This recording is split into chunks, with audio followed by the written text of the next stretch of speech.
trata. Está aquí con nosotros Iván Quer, secretario de Vivienda. Bienvenido, Iván. Gracias, ¿cómo andan? Bien, muy bien. Bueno, a ver, en el día de hoy se conoció esta novedad, una cuestión que a mucha gente que sacó un crédito UVA lo tenía muy preocupado. ¿Por qué? Porque los salarios no crecieron al nivel de la inflación. La pregunta es, en primer lugar, ¿a quiénes impacta realmente esto? ¿Quiénes van a recibir esta cobertura o esta parte extra por parte del gobierno? Bueno, es algo que venimos trabajando hace bastante. Obviamente que los créditos hipotecarios UVA fueron un boom en su momento y generaron que muchísimas familias pudieran acceder a su primera vivienda, y eso es algo muy importante, más como una política que nosotros queremos impulsar. También es cierto que, como bien decías vos, en los últimos meses la inflación creció por arriba de los salarios y estos créditos que ajustan por inflación tuvieron entonces un aumento significativo en las cuotas. ¿Qué es lo que hicimos nosotros? No fue acompañado por el salario, ¿no? Ahora el salario empieza a recuperar, ya los últimos meses empieza a dar un salario que crece por arriba de la inflación y empieza a recuperar. Pero todavía, claro. Claro, tenés un desfasaje desde octubre de 2018, empieza a impactar esto que tenía. ¿Te acordás que los créditos UVA tenían una norma que decían, si desde el inicio del crédito la inflación medida por el SER, que es como se ajustan las UVAs, crece más de 10 puntos respecto del índice de los salarios, podés refinanciar el crédito, ¿no? Claro. Esto empezó a pasar en octubre del 2018. Empezó a darse este desfasaje entre unos y otros. Es decir, subía tu cuota 10 puntos por encima de tu salario. Exacto. ¿Sí? Entonces, como subía tu cuota 10 puntos por encima de tu salario, esta cláusula decía, bueno, te puedes sentar de vuelta con el banco y te va a dar no es que te van a bajar el crédito, extender el plazo del crédito un 25%. Bien. Obviamente que si bien se le disparó la cláusula a muchas personas, y la verdad que entendemos que viene haciendo un esfuerzo enorme por pagarla porque la mora sigue siendo muy baja, la gente viene pagando y la relación cuota-ingreso, o sea, cuánto están destinando de su ingreso a pagar la cuota, como arrancó en un piso muy bajo, están pagando hoy cerca de un 30% promedio, ¿no? Porque siempre va a haber un caso que me digas que no le pasó. Eso es un 30% total. Desde que comenzó hasta ahora, ¿cuánto se incrementó esto? Bueno, se incrementó lo que se incrementó el índice del SER, ¿no? Pero claramente fue mucho y, como bien decís, se descalzó respecto de los salarios, ¿no? ¿Qué es lo que hicimos nosotros? Para el público Procrear, que representa el 30% del total de los créditos hipotecarios UVA dados, trabajamos en un régimen de cobertura, ¿no? Bien. ¿Cómo funciona esto?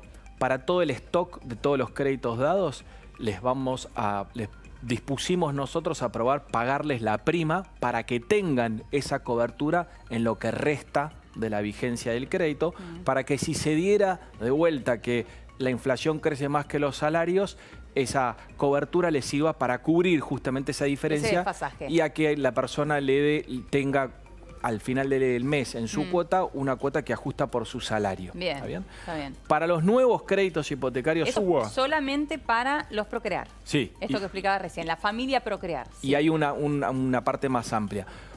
Para los nuevos créditos hipotecarios Procrear, ayer domingo cerramos la inscripción, cerca de 75.000 inscriptos para estos créditos hipotecarios que vamos a dar. Ya nacen con esta cobertura y aprobamos la norma en el Banco Central que permite cobrar esta cobertura dentro de la cuota. ¿Cuánto representa? El 1,5% de la cuota, o sea que en un crédito de 15.000 pesos de cuota promedio son 200 pesos.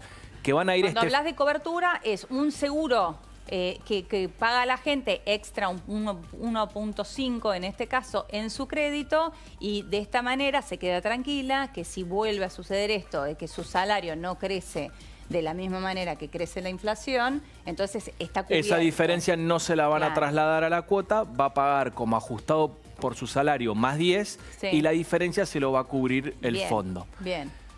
No son los únicos créditos dados, son el 30%. Por eso, ¿qué pasa con el resto de los créditos UVA? Que es el que el ciudadano de a pie fue, se sentó en un banco privado y sacó este crédito. Bueno, ahí lo que el ministro Frigerio nos pidió es que buscáramos también desde la política de vivienda dar alguna solución. El presidente había anunciado que íbamos a trabajar en este sentido, que entendía que les habían aumentado, y lo que dispusimos fue pagarles una compensación por la diferencia que pagaron desde que empezó este desfasaje, o desde sea, octubre 2018. Exacto, hasta fin de año por la diferencia que pagaron de más entre el ajuste de su salario y el ajuste de la inflación. ¿Esa compensación cómo se les va a pagar? ¿Van a ¿Cómo pagar va a menos de funcionar? cuota ahora? ¿Cómo va a funcionar? Estuvimos reunidos estas últimas semanas con los bancos para ver cómo instrumentarlo. Los bancos nos van a tener que pasar a nosotros, armamos un sistema, una plataforma para que nos informen los casos de los clientes que tienen que operó esto y cuánto fue para que nosotros se lo paguemos a los bancos y los bancos se lo acrediten en las cuentas a sus clientes. Bien. Ahora, ¿a quiénes le correspondería esto? Pusimos un tope... No son todos los que sacaron un crédito UVA. Pusimos un tope de hasta 140.000 UVAs del valor de la vivienda. ¿Por qué? Porque claramente estamos utilizando dinero público, en este caso de la Secretaría de Vivienda, para utilizarlo para una política claramente del que compró su primera vivienda, llamémosle una primera vivienda a ingresos medios, ¿no? Sí. Si te compraste una vivienda que vale más de 140.000 UVAs, entendemos que tenés un activo importante y que no necesitas que el Estado... ¿Hoy sería el equivalente a cuánto? Bueno, la dinero? UVA está a 37, con lo Sí. cual es una vivienda de cerca de 5,5 millones de pesos, Claro. ¿no? Entendemos que hasta ahí los compensamos, ¿no? Entonces, De ahí para arriba no. ¿cómo va a funcionar? De ahí para arriba no. Sí. ¿Cómo va a funcionar?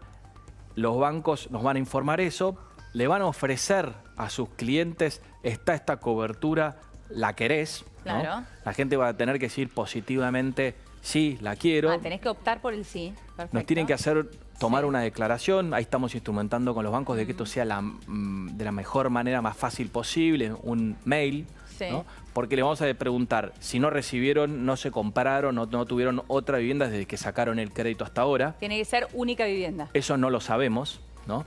Y si vos te compraste una vivienda en el 2016 Sí. y por lo que fuera heredaste otra propiedad, no correspondería que te compensen, Por ¿no? eso, solamente te compensa si tenés esto como única vivienda. La seguís Sí. ocupando como tu vivienda Sí. única, familiar y permanente. No sé si la alquilaste y otra cosa no. Sí. Y si tiene este valor de que compraste en el momento que lo compraste algo de hasta 140.000 UVAs, ¿no? Para ponerle de alguna manera un tope hasta qué tipo de vivienda queremos de alguna manera ayudar desde el Estado para que sea tu primera vivienda. Claro, claro, está claro. Ahora, dos cuestiones. Una, ¿es alta la morosidad? No, la morosidad sigue siendo muy baja, ¿no? El Banco Central viene informando que es menos del 0%, ¿no? Es el ¿Menos del 0%? 0,28 en los créditos en general y 0,26 en Procrear. No es distinta, Eleonora, de la mora que hay sobre los créditos hipotecarios no UVA, que también los hay, ¿no? Entonces, uno se pregunta, si la morosidad es tan baja, es el 0,26, ¿por qué se determina hacer esto? Porque lógicamente que la gente hace un esfuerzo enorme por pagar la cuota de su vivienda y eso es lo último que deja de pagar.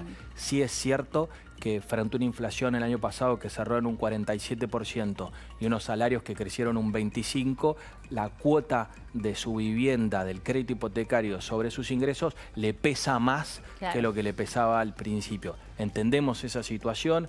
Claramente la solución general, y en eso es lo que está abocado el gobierno de lleno, es bajar la inflación en los países en los que estos sistemas han funcionado y han logrado ser un verdadero motor para combatir el déficit habitacional. Lógicamente hay que tener una inflación más baja. Estamos saliendo de esta crisis cambiaria que empezamos o que tuvimos el año pasado y creemos que es importante entonces hacer una ayuda para que aquellas familias que están haciendo un esfuerzo enorme por pagar su cuota, sigue siendo baja la morosidad.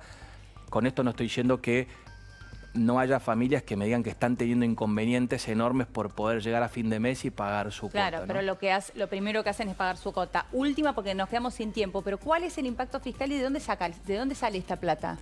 Bueno, para lo que es las primas de todo el sistema Procrear, de aquel stock que no nació con esta cobertura y que nosotros se la vamos a pagar para que lo tenga, sale el presupuesto propio de Procrear. Ahí vamos a destinar cerca de 700 millones de pesos, que es más o menos el cálculo que tenemos. Y para lo que es la compensación, esta diferencia entre la inflación y el salario, lo vamos a poner también del presupuesto de la Secretaría de Vivienda. Tenemos una estimación más o menos que cerca de 80.000 créditos quedaron en esta condición de que se le gatilló la cláusula y que más o menos el impacto de eso nos representará unos 50, 60 millones de pesos, lo vamos a saber bien cuando los bancos nos informen, Claro. como les hemos pedido, todos sus casos y en cada caso cuánto le operó en cada caso, ¿no? Bien, pero son 80.000 créditos entonces. Y más o menos a partir de octubre que se empezó a disparar y se le Claro. disparó a 80.000 Claro. créditos. Iván, muchísimas gracias. Gracias a ustedes. Bueno, muy bien, y vamos a seguir hablando de economía y el impacto del Fondo Monetario Internacional.